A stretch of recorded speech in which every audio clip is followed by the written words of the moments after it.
And we need to look at how we support Africa's development.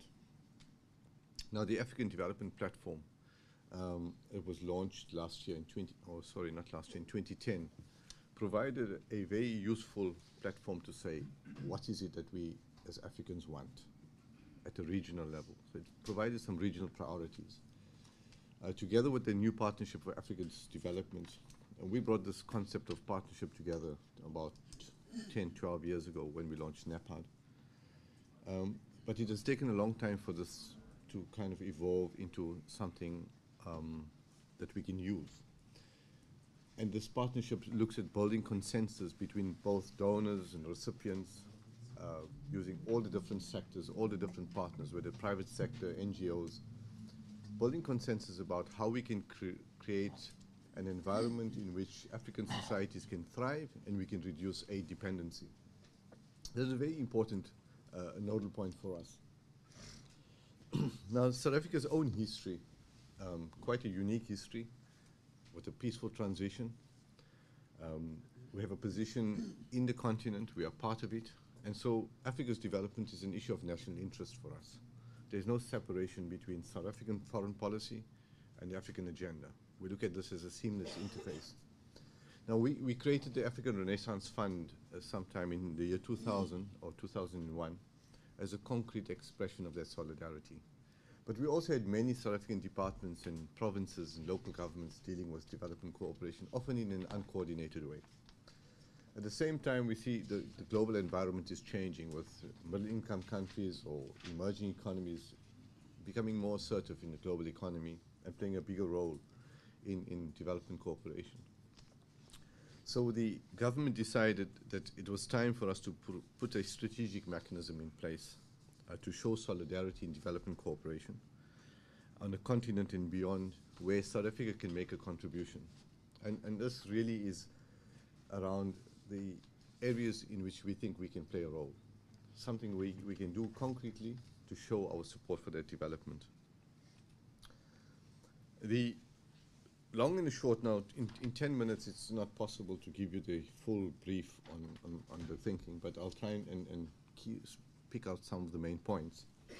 But really, the whole idea about SATFA is to develop partnerships that drive innovation around development cooperation in Africa and developing countries, but that will create self-sufficient societies. So it's really about reducing aid dependency, creating capacity for development within the countries, but that we can use our position strategically to build a new innovative kind of approach.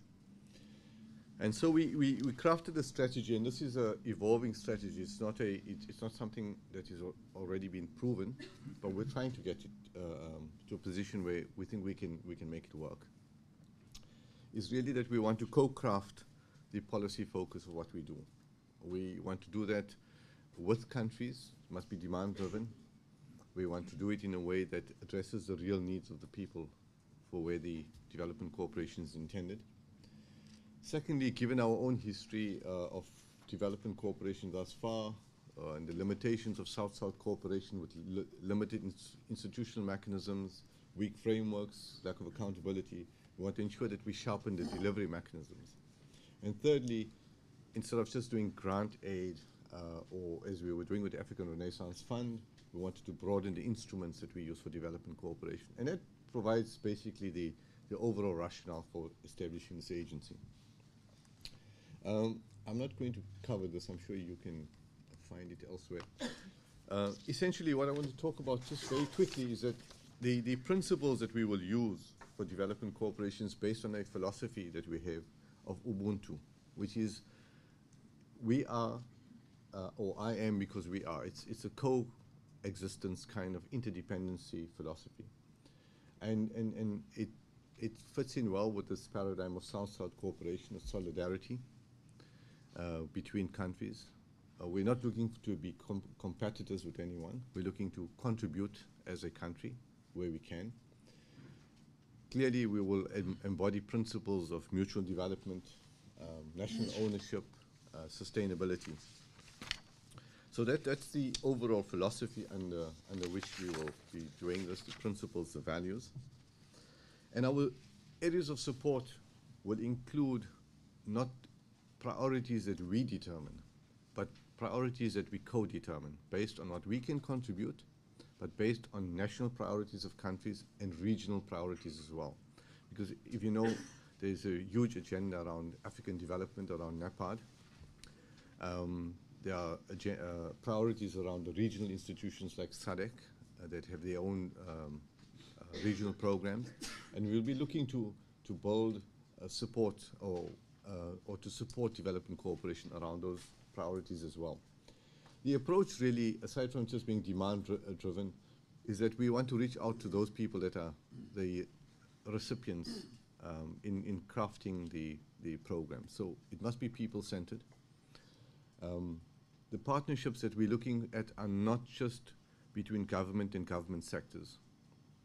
We have broadened that paradigm to include private sectors, NGOs, civil society, in a framework, in a model that we think we can make work.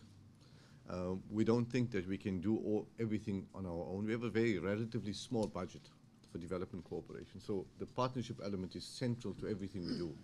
And we will broaden that partnership beyond the spheres of government to introduce non-government sectors as well. And we're not just looking at South-South cooperation. We have some programs like that, but we're looking for partners throughout the world, traditional donors as well. We think they still have a role to play, and we need to build that partnership with them. Clearly, we want to use approaches that also provide for confidence building between your traditional donors and South Africa. So we want an approach that where we have good governance principles embedded in the methodology. So what we've actually done is created a very flexible framework for development cooperation, but with these principles embedded in the methodology throughout. In that way, we can have a kind of a seamless interface between traditional donors in South Africa. At the same time, we will use those as minimum requirements when we do the quality assurance and M&E in countries. So we're looking for using country systems as much as possible, but where they don't exist, to help them develop those. So we're looking at ensuring that the work that we do builds the capacity of the recipient country, if you want to call it that way, or a partner country. And we use their systems, we use procurement in those countries so that we develop those countries into sustainable, in a sustainable way. Now, this is going to be a tough ask, I know. But we think we want to give it a shot and see how it goes. There are some gaps that we are going to struggle with.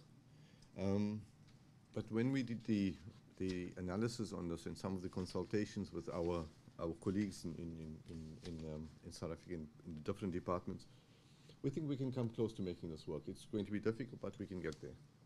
The overall program, I just want to give you a broad picture of that.